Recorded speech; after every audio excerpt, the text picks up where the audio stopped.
calmo, né, sereno, né? Então, eu peguei, falei, mas por que você está me fazendo essa pergunta? Falei, porque você pediu para entrar.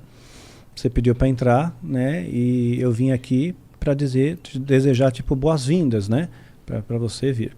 E ali foi um primeiro contato. E ele foi conversando comigo, a gente teve uma conversa muito longa, sabe? Ele foi lá, pagou um café, a gente comeu uma coxinha e tal, conversamos. Ele me tratou super bem, não olhou para minha aparência. O que vocês conversavam sobre? Ele começou a querer saber por que porque eu tinha interesse no satanismo, queria me explicar que satanismo não tinha volta, né? Que eu seria muito bem-vindo, mas não tem volta. Por entanto, eu ia ter uma verdadeira família. Isso mexeu comigo. Isso mexeu comigo. Você vai ter uma família de verdade, vai ter uma família que vai cuidar de você, que vai te proteger e nem o mal vai te tocar, porque você vai ser filho do mal. Então, se você é filho do fogo, fogo não te queima. Se é filho do mal, mal não te toca. Então, nenhuma maldade, nada vai te tocar, você vai estar protegido, né? Tipo, entre aspas, teu corpo fechado, né?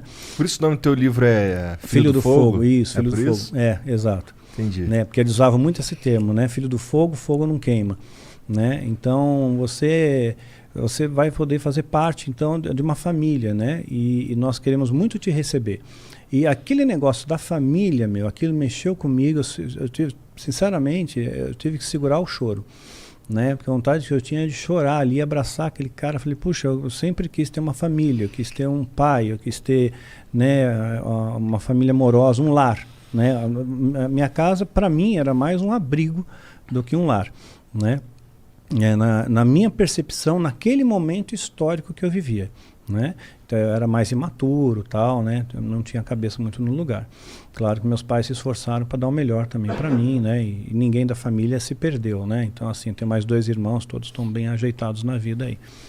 Aí aquilo me fascinou, né? Me fascinou pra caramba aquilo.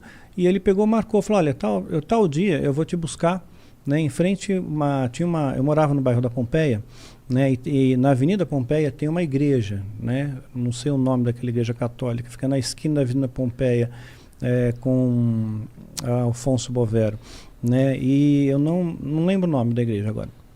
Então ele falou, eu vou passar lá e vou te buscar e você vai nos conhecer, vai conhecer o nosso lar.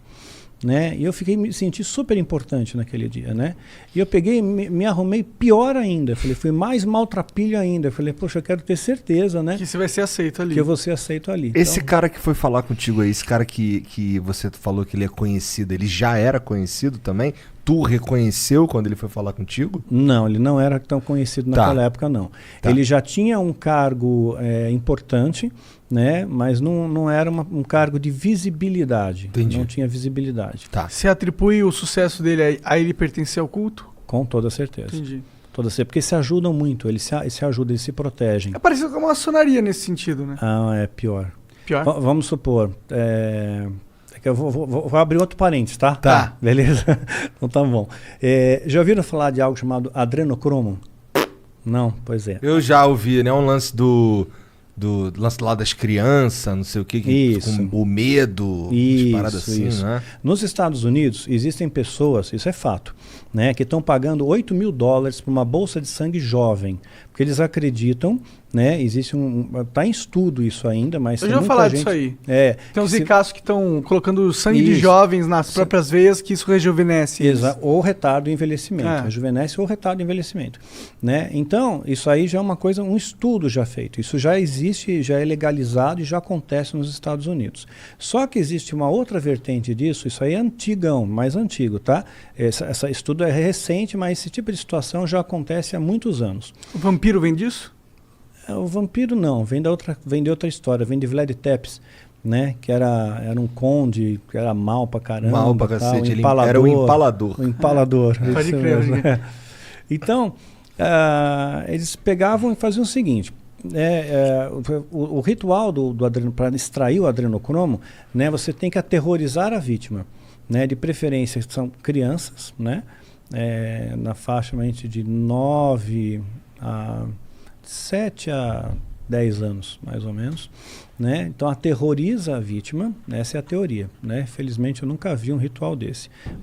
Mas eles contavam. Se bem que para aterrorizar uma criança não deve ser tão difícil, né? Porra, mas pelo amor... Tu acha que só aterroriza? Tortura. Tortura mesmo. Põe medo, tortura. Seu bicho pra te pegar! Tipo... Com 6 anos, né? Tipo Monstros Mas eu tô querendo, né? Eu tô querendo tornar uma situação pesada e muito mais leve do que ela na verdade é. Obrigado, Monarca. Meu ponto fraco é criança. Pois é. Então, assim, graças a Deus nunca vi, mas eu aprendi na escola de iniciados a mecânica da coisa. Então, eles explicavam como é que funcionava, extrair o adrenocromo. Então, quando estava aterrorizada, né, assim, prestes a morrer mesmo, né, um pouco antes da morte, colhiam sangue. E a quantidade que eles conseguiam colher por criança, para ter efeito, a quantidade certa com adrenalina e tudo mais, não é uma quantidade tão grande. Né? Você não consegue tipo 1 litro, meio litro, né? Você consegue uma ampola de 10 ml, mais ou menos. Entendi. E isso daí é vendido no mercado paralelo assim, a um valor estratosférico. Né? Então, os satanistas, eles se beneficiam do adrenocromo, né? Especialmente sacerdotes e sumos sacerdotes, são os patamares mais elevados, né? E eles também vendem isso para mercados paralelos. Então tem muitos atores de Hollywood que você pode ver que o cara está no formol, né? O cara assim não envelhece. A Cher não envelhece. O Tom Cruise? Tom Cruise não envelhece. Mas ele é cientologista. Cientologista, né? Pois tem alguma coisa a ver? Eu estou dizendo assim, que a pessoa pode comprar isso, não, entendeu? Claro, sim. Né? Então você financia, né, a instituição satânica assim, de diversas fontes, né? De diversas fontes de captação. Então... Mas depois a criança vai para casa dormir? Ela morre, porra! Não. Ela dorme para sempre. Mas executam e cremam. Eles têm crematórios próprios, né? Então, naquela época, eles alugavam um crematório. Agora, eles já têm próprios. Então, assim, você Deve não ser difícil fazer um crematório, né? Você não sabe aonde está o negócio. E tem catalisadores, tudo, quer dizer, não sai fumaça, não sai nada. Virou pó, sumiu, né? Você nunca mais encontra, entra na taxa de desaparecidos. Vê o número, pesquisa o número de crianças desaparecidas só no Brasil, por ano. Enorme o número, enorme. Isso porque a polícia não divulga os números reais para não alarmar a população. Os números são bastante maquiados ainda. Então tem muita gente que desaparece, simplesmente desaparece. Né? Então eu creio que uma boa parte disso vai servir para esses tipos de rituais macabros aí. Então, só que aí eles se protegem. Digamos que alguém viu essa cena, ficou impactado com aquilo, né? Se eu visse, por exemplo, uma criança, sabe, eu ia ficar muito impactado com isso, ia mexer comigo, e eu quisesse denunciar, né? Fosse lá na polícia, olha, eu sei o local, eu sei onde é, sei quem são, tal.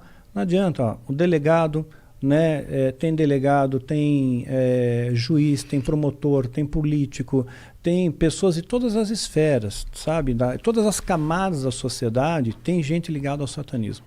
Né? Tem um documentário da Netflix, eu acho que ele reproduz isso muito bem, chama-se Os Filhos de Sam, né? Que conta uma série de assassinatos que houve em Nova York na década de 70 e ligados a supostamente uma seita satânica. Né? Não sei se você já viu. Não. Então, e aí teve um repórter investigativo, ele foi atrás, ele descobriu a seita satânica, descobriu as pessoas poderosas dentro da seita, descobriu que tinha pornografia, pedofilia, sabe, crimes contra crianças, assim, e ele juntou provas, ele apresentou para a polícia essas provas, a polícia não investigou, nenhum político quis saber de ir atrás, morreu o assunto, e ele morreu sozinho. Todo mundo se afastou dele, achando que ele era uma pessoa desacreditada, maluca. Ele se afundou no álcool, né, nas drogas, morreu sozinho.